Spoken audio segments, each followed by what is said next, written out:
Hello, everybody, and welcome back to yet another episode of Gentleman Masterclass. I am your host, Mr. Marc.antomattei. I finally did it. After about 11 months, pretty damn near close to a year, I finally got the Swatch watch. If you looked at a video on this channel at the time that the Swatch was released, or if you looked at my friend's channel, Marcello Time, you would have seen that it was just complete chaos the day that this thing was released. The time that me, him, Tim Remington, and Austin Daniels had showed up at the Swatch store at about 7 a.m. in the morning. Well, some of the guys were waiting a little bit ahead of time, but when me and Austin Daniels showed up there, Marcelo was already there, and there was about 4,000 people estimated by, my own standards, waiting inside a line, branching off inside of all kinds of different directions, going around the block, going around multiple buildings. It was just complete chaos. They had to shut down the store that day and not give watches to anybody for the entirety of the week. Yeah, the store wasn't just shut down for that day. It was shut down for the week. And it was a long time before people actually started getting watches. They said that they were going to release them on the internet. And then it turns out that they backtracked on that and said, we're not going to release it online. Complete ass. Finally, at the Nicholas Hayek building in Ginza, Tokyo, Japan, I was able to get one of these bad boys. Now we have 3 Swatch shops here in Tokyo. We have the one in Shibuya, the one in Harajuku. One of them, a third one opened up this year in Yokohama. And then we had the little, what do you call those makeshift shops? I'm trying to think of it off the top of head right now. A pop-up shop. That's what it is. There was a pop-up shop. There was a pop-up shop at the Nicholas G. Hayek building in Ginza, and there was a little bug beetle car parked out front, and it had MoonSwatch branding on the car, and inside of the trunk they were dishing out and selling these things like crack. Yeah, it looked like a safe or something like that. It looked like they were dealing drugs in the back of that thing. Anyways, story goes, you just line up and you pick one once you approach the car, one person at a time, and he'll tell you what they have. There's like a little menu, and he'll say the ones that they have, and from that you just make a decision, and I made a decision. Anyways, let's get into the unboxing of this bad boy. That's what you guys want to see. Let's just go ahead and pop this. All they did was just seal this thing up with some regular clear tape. You know what? Yeah, let's just crack that open like that. Credit card receipt here sticking up out of the thing. You got a secondary receipt. This one has the price, 36,000 yen.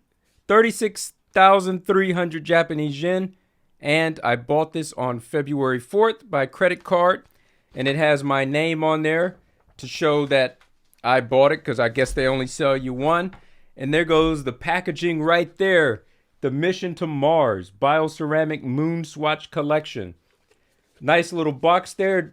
It feels so good in the hands, as my boy Flossie Carter likes to say. Ladies, you know the procedures. Look at that. You got the Omega times Swatch logo on the side of the box there. It says here, one day Mars will have a ring. And that's the front of the box. Here, it says the temperature of Mars, minus 63 degrees Celsius, has blue sunsets, has weak gravity, has 2 moons. All right, nice to know. On the back of the box, you got all of the different moon swatches that you can buy based on their mission name, as this one is called the Mission to Mars. Let's go ahead and open this up. Now, when you take this out like this, you're going to see this slit down the middle. The way that you open this, it kind of has a little origami type feel to it. You just kind of crack it open sideways like this. Let me make sure I have it right side up for you guys. And here we go. Boom. This is my first unveiling of this thing, and it'll actually be my first time to take it out the box. Here on the left-hand side, you have some documentations. It just says Swatch, and this is a guarantee certificate, and it's been stamped on the back February 4th, the day that I bought it. Here, Bioceramic MoonSwatch. I guess this is a pamphlet showing how to operate the watch, and it has a lot of just interesting stuff listed inside of there. We'll check that out a little bit later. This guarantee, by the way, applicable to quartz watches only. It doesn't say how long it is for. All right. So they give you a guarantee. It doesn't even say how long the damn thing is for. And here on the right-hand side, you have your instruction manual. It seems quite hefty and thick for something that's so cheap like a toy. That's exactly what it feels like. You take this out of the box. Oh man, there it goes, just like that.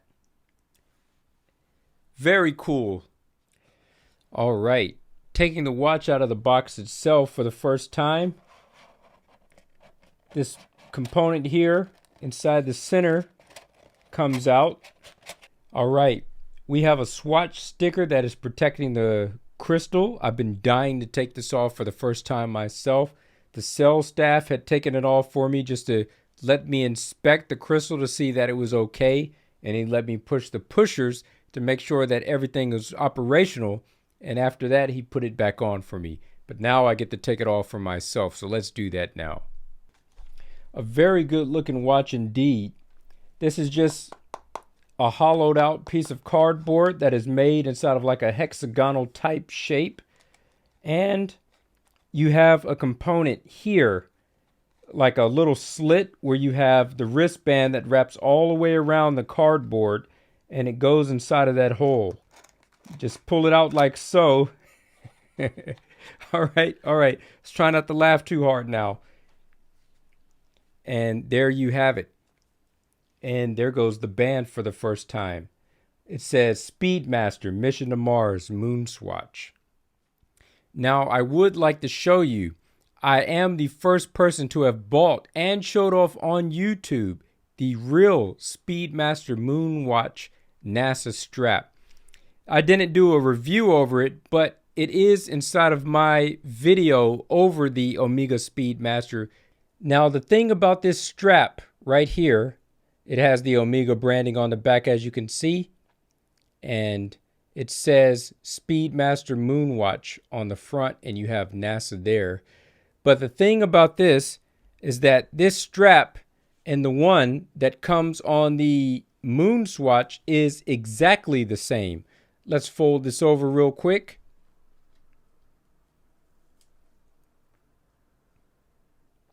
The only difference is that this buckle or clasp that you slide the strap to on the real Speedmaster one, this is either steel or a type of aluminum.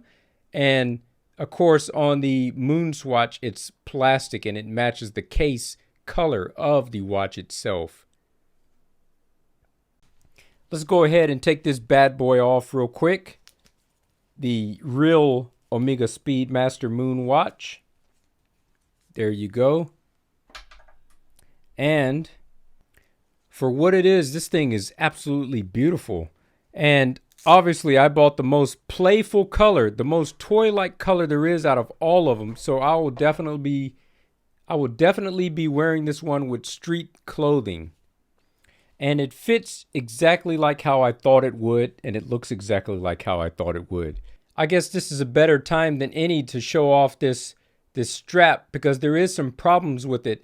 Seeing that I'm the first person to have bought this, I can tell you the problems with it right away, that if you own a MoonSwatch, you will be experiencing these problems within about a year's time. Now, this may not show up on camera, but here, the edges of this strap, where it goes through the buckle and or the clasp, whatever you call it, it will get frayed from you pulling this thing in and out of this buckle if you're especially wearing it on a daily basis. And the same thing goes for the corners here. This corner here and this corner here, just like the sides of the band, have been frayed. And this comes from the constant pushing this thing through this buckle or clasp and taking it out all the time. So the black material has worn off and now only shows the inside gray material that's inside of this black. You guys better get used to that, because after a year of owning this, that will happen to this thing too. I guarantee it. All in all, I'm just going to wear it and just love it and wear this thing out until whatever happens to it. And the same goes for this. It's a playful watch. I don't take any of this stuff seriously. And all of these things, including my real moon watch, these are all beaters to me. Now, when it comes to the water resistance of this watch, this one is only rated for 3 bar or 30 meters or 98 feet. Now, that is the same type of water resistance exactly that you can find on a vintage Speedmaster, which is 3 bar, 30 meters. But a more recent or contemporary, this is a 1997 Speedmaster. This one is 5 bar, 50 meters, or 164 feet. And if you get a new modern Speedmaster, that one is going to be 100 meters. So what does that mean for this watch? That means that you could take it, not swimming, but you can wash dishes with it at the very least. Or if you get caught out inside the rain and there's some splashes of water that hits it, it's going to be safe. But if you were to submerge this inside of the water, I highly wouldn't recommend that. The pushers work very nice on this thing too. It has a nice click to it, and it moves quite nicely for a quartz watch. Let me see if I can show that off to you guys real quick.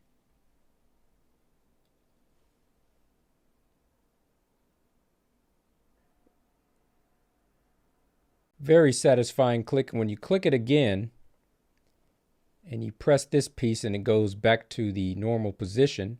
Now let's talk about ultimately why I decided to buy this watch. Mostly it was down to peer pressure. My best friend from 17 years ago in the United States Air Force, Robbie, who resides in Philadelphia, it was through his peer pressure that kind of helped push me towards getting this watch. He messaged me on the morning of January 21st, Saturday, and I guess for him it was the 20th, Friday inside the United States. But the message that he had sent to me, he asked me, what's your take on the MoonSwatch's collaboration by Omega and Swatch? And he said that he gave his Rolex a break and that he bought the Mercury model. And when he had sent me a picture of it sitting on a brand new Omega NATO strap that he bought as a replacement, that Mercury model with that NATO strap had just hit for me, and it was like things that just started to click. The temptation of how good that watch looked, but ultimately me telling him with the botched worldwide release, and after it has been hyped up for so long and you're not being able to buy one for so long in Tokyo, Japan, that your hype just kind of goes away over time. It just kind of recedes and just kind of fades out. So I told him ultimately I had no interest in buying the watch, but fate, as it seems, is not without a sense of irony. Coincidentally, that very same day, YouTuber Austin Daniels had mailed me 4 hours later, and these two friends don't know one another, but just for this coincidence to happen the same day, only 4 hours apart, it had me in. Austin had messaged me and said, what's going on with the MoonSwatch? Did you get one, and are you still interested in getting one? And I told him the same thing that I told my friend in Philadelphia, that they are possible to get now. The availability is there, but just with the hype fading out, I don't think that I'm going to get one, even with how good that piece that my friend sent me looked. And I sent my friend's photo over to Austin to take a look at. Now here's where things get really crazy. Just 4 days later, after my friend in Philly and Austin Daniels had messaged me about these MoonSwatches, just 4 days later, my other friend here in Tokyo, Japan, Mr. Tim Remington, had mailed me and showed me that he had the Mission on Earth on his wrist. Now, it's just too much of a coincidence that all of my friends, all in a short span of time, would all get this watch, leaving me as the odd one out without it. So, with peer pressure in mind, and knowing that all of my friends have this with the exception of me, it was time for me to go out and get my own. Now, there's 5 places in Japan where you can buy a Swatch, and 4 all being inside the greater Tokyo area. You can either go to Shibuya, Harajuku, there's a new branch of Swatch inside of Yokohama, and then there's the pop-up store in Ginza, and then the 5th one is in Osaka, Shinsaibashi. With the Nicholas G. Hayek Center being so close to me in Ginza, and that being the base of operations, and with the pop-up store being there at the base, I thought that's the closest place for me. That's where I'll go to get my watch. There's a little branded Beetle Bug car that's parked out front with a nice mint color to it, and it has MoonSwatch branding on the side of it. And dealing out of the back of the trunk, there's a bunch of stock of MoonSwatches in the trunk, and then there's one staff that is selling them to you. He'll call you over and he'll show you a menu like you're ordering food, and he'll tell you we have these colors. He doesn't reference them by the planets because they don't use those planet names here, but he'll reference it by the color and say we have this one, this one, this one. And I wanted Saturn originally, but they didn't have it, so I chose my next best choice, which was Mars, and they did have this one, so I picked it up. All in all, I'm very happy with it. I enjoy looking down at my wrist. I didn't think that I would actually have this much fun with this watch, but it's reinvigorated something in me about how I felt when I first bought this watch. Obviously, these are not the same 2 types of standards of quality, but I'm just saying, as it comes to aesthetics, just looking at this makes me realize why I love this one so much. And to have both of them together, it just feels so good. When I want to be sporty and real inside of my suit, I'll throw this one on. And if I want to be more playful, wearing Billionaire Boys Club or ice cream clothing from Pharrell Williams or something like that, this will go great with the street clothes. So I got 2 different watches for 2 different occasions. I'll try not to break the pusher on this one because I've seen the videos from Adrian Barker and such about how easy it is for these pushers just to break off and things of that nature. But in fact, I'll try not to push it so much at all. I'm just doing it now because it's my first day of ownership. But aside from that, I'll try to keep it as long as I can without this thing breaking on me, because you've seen all the stories already on YouTube. I'm sure of it. But all in all, it's a beautiful watch, beautiful dial, beautiful hands. And it feels so lightweight on the wrist. The only thing that feels lighter than this to me is my titanium Grand Seiko, which is just slightly heavier, but still, it gives me the same feeling like almost nothing is there. There's the potential that I might switch out straps on this, but I haven't come that far yet to know if I'm going to really do that. Now, I paid 36,300 Japanese yen for this, but because I use my American credit card, it only cost me 280 USD, which is a steal if you're coming from overseas visiting Japan. Definitely use your US currency to buy one.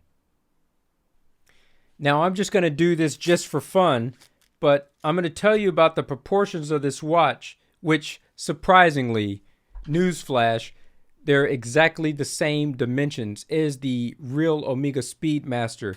So this thing is 42 millimeters in diameter and has the same 13.58 millimeter height, as well as the lug width being 20 millimeters. So all the proportions are the same, but just to prove it, I got this little thing right here. So let's open up this bad boy and let's test this out.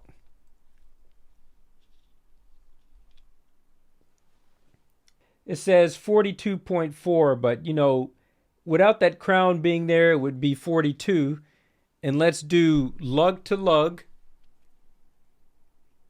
See if I can get this just right, because it is very delicate trying to do this. 46.7 millimeters from lug to lug. And then the inside lug width is 20. The thickness with the crystal and everything on there, 13.2 millimeters in thickness. All right, this has been just a little fun review that I did over this watch. I enjoyed playing with this thing. I enjoyed looking at it. I don't know what more I can say about it. I guess I can do another video about it because so many people are always talking about the Alaska project, but not many people really know what the Alaska project really is. So I think I'm going to go ahead and explain that one in detail in the next video so that you guys know what it is and what this watch is based off of. All right, if you found this video informative, or at the very least, if you found it entertaining, make sure you hit the like button. If you got something that you would like to add to what I had to say, my commentary, leave a comment down below or ask me a question. Ultimately, I would like you guys to subscribe to the channel because I will have more videos such as this one. All right, guys, that's it for today's video. I thank you all for watching.